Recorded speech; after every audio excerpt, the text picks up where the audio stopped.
यहाँ हम गूगल की सर्च बार में FBR लिखेंगे। FBR पे क्लिक किया, ये FBR की वेबसाइट आ गई और इसमें हम आके आयरस पे क्लिक करेंगे, इनकम टैक्स आयरस। आयरस के बाद ये हम यहाँ से लॉगिन करेंगे। ये हमने रजिस्ट्रेशन पहले NTN बनाया हुआ है, इसी तरह से ज़ीरो रिटर्न भी हमने बनाना सीख ली और इसी तरह से हमने एक्टिव टैक्स पेयर के लिए जो चालान जनरेट करना था उसका तरीक़ेकार भी पहले से वीडियोस में मौजूद है, वो आप आई के लिंक को क्लिक करके देख सकते हैं। अभी हम यहाँ से लॉगिन करेंगे। लॉगिन करने के बाद हम डिक्लेरेशन पे आएंगे, इसको स्किप कर देते हैं।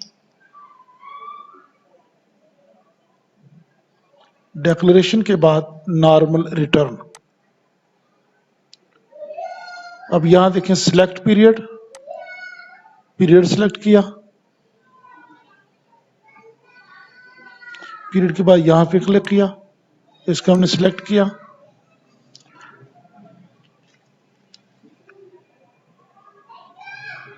अब यहाँ पे देखें ये सैलरी आ गई, इनकम फ्रॉम सैलरी, पे, वेजेस, अलाउंस, एक्सपेंडिचर, वैल्यू, जो भी आपका होगा आपने लिख देना। सपोज हमारी, मैं यहाँ लिखता हूँ कि सैलरी जो है पूरे साल की आपने कैलकुलेट करनी है, ग्रॉस सैलरी। सपोज ये यहाँ पे 7 लाख में लिख देता हूँ।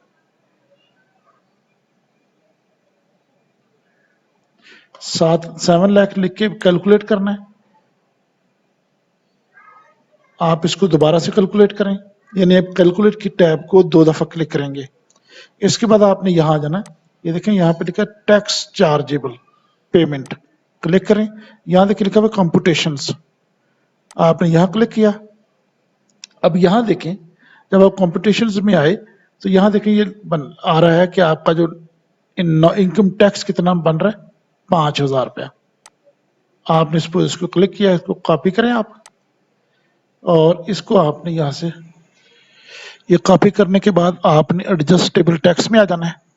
देखें टैक्स मुख्तलिफ जगह पे कटता है, बिजली में, गैस में, पानी के बिल में। जिस तरह यहाँ सैलरी है तो सैलरी में से टैक्स डिडक्ट होकर सैलरी मिलती है। तो आपने अगर जो भी पंजाब गवर्नमेंट के सपोज आप प्रोविंशियल के हैं तो मैंने यहाँ उसको ऐड कर दिया।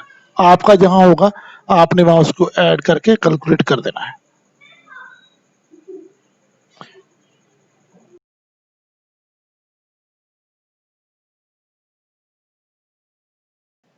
कैलकुलेट में आ जाए। अब ये देखें ऑलरेडी उसी तरह मौजूद है। अब आप इसके बाद आप आ जाए यहाँ पे आपकी वेल्थ स्टेटमेंट में, यानी पहले 141 जो था वो हमने कंप्लीट कर लिया। आप चाहें तो यहाँ इसको सेव भी कर सकते हैं। आपकी यहाँ पे कंप्यूटेशन में जब हम थे तो यहाँ पे बाकी और भी बहुत सी ऑप्शंस हैं, अगर आपकी कोई हो तो आप उसके मुताबिक यहाँ उसको लिख सकते हैं कि कहीं आपकी प्रॉपर्टी से इनकम है, बिजनेस से है, कैपिटल से है, कहीं से भी कुछ आ रहा है तो आपने उसमें कंप्यूटेशन पीछे हमने देखा हुआ है। यहाँ देखें ये सारा टर्नओवर डिफरेंस फ्रॉम, हम चूंकि सिर्फ सैलरी का कर रहे हैं तो ये इसके मुताबिक है। 141 के बाद आप वेल्थ स्टेटमेंट पे आए, यहाँ देखें पर्सनल एक्सपेंसेस। अब एक्सपेंसेस में आप देखें कि यहाँ पे कोई भी आपका रेंट का कोई आप देते हैं, कोई आप टैक्स देते हुए आपने दिया, कहीं रेट्स, टैक्स चार्जेस, गाड़ी का कुछ खर्चा आपका मेंटेनेंस का है, ट्रैवलिंग की, कोई इलेक्ट्रिसिटी का, पानी का, बिजली का, गैस का कोई बिल है, कोई मेडिकल का खर्चा है, कोई एजुकेशन का है, कुछ और है, ज़कात कोई दी है। यहाँ देखें personal and house hold expenses. मैं सिर्फ समझाने के लिए आपको लिख रहा हूँ, आपका जो होगा आपने वो लिख लेना है। सपोज मैं यहाँ लिख देता हूँ पर्सनल एक्सपेंसेस में, सपोज मैं कहता हूँ जी मेरे पूरे साल के 6 लाख एक्सपेंस बना है, ठीक है। इसके अलावा सपोज मैं कहता हूँ जी मैंने रेंट भी मैं देता हूँ, सपोज यहाँ रेंट में लिखता हूँ 50,000, ठीक। अब आपका कुछ और होगा तो आपने उसके मुताबिक देख के इसको लिख यहाँ पे ऐड कर लेना है। कोई जितना एजुकेशन का दे रहे हैं आप, कोई और कहीं ज़कात दे रहे हैं, उसका जो भी होगा आपने लिख देना है। इसी तरह से अगर आपका कोई प्रीवियस रिटर्न आपके पास कोई और सेव पड़ी है ऑलरेडी, आप यहाँ से उसको इंपोर्ट भी कर सकते हैं। ये लिखने के बाद आपने इसको कैलकुलेट कर लेना है। ये देखिए कैलकुलेट किया इसको आप दोबारा कैलकुलेट करें, 2 दफा आपने इसको क्लिक करना है। अब ये देखें 6 लाख रुपया आपका जो होगा आपने वो अपने हिसाब से लिखना है। फर्ज करें मैं कहता हूं कि मेरे जो जाती पर्सनल या घरेलू खराजात मेरे टोटल 6,000 हैं। अगर आपके कुछ और होंगे तो आप वो यहाँ लिखेंगे, वो भी ऐड हो जाएंगे। मैंने कहा जी सपोज मैं रेंट 50,000 देता हूँ, तो टोटल कितना खर्चा बना 6,50,000।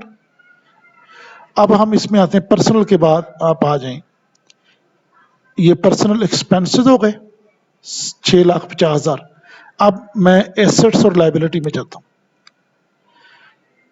अब यहां देखें आप कि आपने एक्चुअल कोई प्रॉपर्टी आपकी है एग्रीकल्चर, आपका कोई और इंडस्ट्रियल है, कोई आपका बिजनेस है, कोई आपका और चीज है, कोई इन्वेस्टमेंट आपकी है, कोई और आपका मामला यहाँ कर रहे हैं, ठीक है, तो आपने उसको यहाँ पे उसको ले लेना। कोई आपके पोजेशन में कोई चीज है कीमती, कोई गाड़ी है, कोई पर्सनल आइटम है, कोई कैश आपके पास पड़ा हुआ है। अब देखिए कैश की अगर हम बात करें यहाँ हम देखें, अब हम क्या कह रहे हैं, हम कह रहे हैं जी पीछे हमने कहा कि 6,50,000 यानी 50,000 रेंट और 6 लाख हमारा खर्चा। इसके पीछे कितने बचे 50,000 कैश नॉन बिजनेस का मतलब इन हैंड कितना बचा, इसके बाद हमारे पास भी 50,000 है, 50,000 हो गया।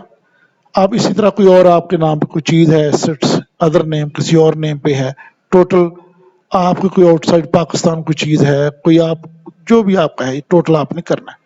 अगर आपकी कोई और चीज है सपोज इसमें से आपका गाड़ी है, सपोज मोटर व्हीकल लिखा हुआ ना, आप यहाँ पे प्लस का साइन लगा हुआ इसको क्लिक करें, आपको वो उसकी दिखाएगा ऑप्शन। ये देखें अगर आपकी गाड़ी है उसकी उसका आप यहाँ उसका नंबर लिखें जो भी है, उसकी डिटेल प्राइवेट है कमर्शियल है कोई इसका मॉडल है कोई इसकी और चीज है वो आप डिटेल दे दें। इस तरह आपकी कोई प्रॉपर्टी है आपकी तो प्लस पे साइन पे करें, या देखें जो भी प्रॉपर्टी है जो भी इसका कंटेंट है, प्लाट है, कोई आपका उसका स्क्वायर फुट है, वो रेजिडेंशियल है कमर्शियल है, जो भी आप लिखते हैं। अब मेरा चूंकि कुछ नहीं है तो मैंने इसमें नहीं लिखा। आपने ये लिखने के बाद आपने इसको जब लिख दिया सारा, तो अब आप क्या करें, अब इसको कैलकुलेट करें, कैलकुलेट। अब इसको आप दोबारा कैलकुलेट करें। अब आप यहां देखें कि ये 50,000 रुपये आपका आ गया टोटल आपके एसेट्स, ये देखिए एसेट्स में आ गया टोटल में। अब इसके बाद आप जाएं रिकॉन्सिलेशन में ऑफ नेट एसेट्स। अब देखिए रिकॉन्सिलेशन में जब आप आए हैं तो यहां आप देखें कि 50,000 आपने क्या कहा करंट ईयर नेट एसेट, ये 50,000 आपके पास पड़ा हुआ है। पड़े हुए से मुराद की इंक्रीज या डिक्रीज, इसका मतलब है 50,000 आपका इंक्रीज हो गया ना, आपके पास पड़ा हुआ है। अब यहां देखें ये 6,50,000 क्या है आउटफ्लो, आउटफ्लो से मुराद है कि आपके पास से वो आपके पास से चले गए। पर्सनल कहाँ गए, पर्सनल एक्सपेंसेस में। अब 6,50,000 ये है 50 ये है, टोटल कितना हो गया 7 लाख। अब ये जो अनरिकॉन्साइल्ड अमाउंट है यहाँ पे जीरो होनी चाहिए। अब जीरो कैसे होगी, यहाँ देखें इस बार में इसको अगर आप देखें ये जो मैं हाईलाइट कर रहा हूं, यहाँ देखें income declared as per return for the year subject to the normal tax. हमने कितनी इनकम डिक्लेयर की है, हमने कहा कि जी मेरी 7 लाख इनकम है, यही हमने कहा ना कि 7 लाख सैलरी आई, उसमें से 6 लाख हमने घर के खर्चे में कर लिया, 50,000 रुपया हमने रेंट वगैरह का दे दिया, तो 6,50,000 और 50 हमारे पास इस वक्त मौजूद है, टोटल कितना हो गया 7 लाख। तो फिर यहां पे हमारा जीरो होना चाहिए। अब यहां से आप कैलकुलेट करें, अब ये देखें जीरो आ गया।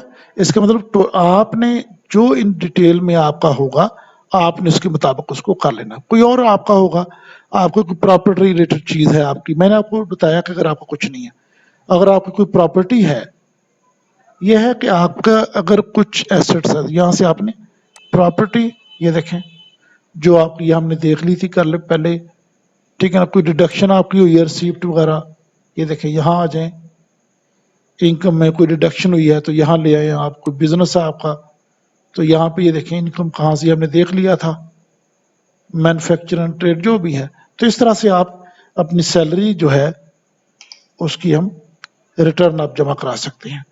इसी तरह से आपकी एनटीएन अगर आपका नहीं बना हुआ, आप बना सकते हैं। आई को लिंक दिया हुआ, उसको क्लिक कर लें आप। ये करने के बाद जब ये सारी चीज़ हो जाएगी तो आपने ये करने के बाद क्या करना है, इसको आपने सेव कर लेना है। और ये सेव है, सेव के बाद आपने इसको सबमिट वेरीफाई।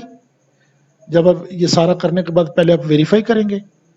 जब वेरीफाई करेंगे तो यहाँ देखिए वो कह रहा है अपना पेन नंबर लिखे जो आपको मिला हुआ है कि मैं ये क्या कर रहा हूँ, आई मेंबर ऑफ दिस पर्सन, ये tax payer named above declare that the best of my knowledge and belief information given in return correct and complete।